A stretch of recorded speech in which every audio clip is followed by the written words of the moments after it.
سلام عليكم بما صبرتم، سلام عليكم بما صبرتم،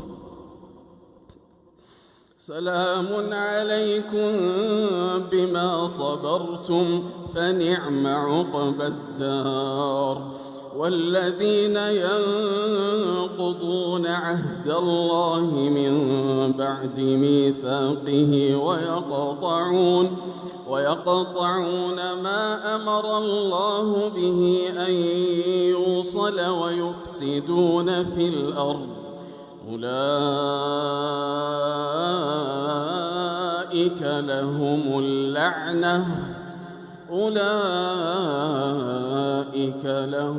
اللعنة ولهم سوء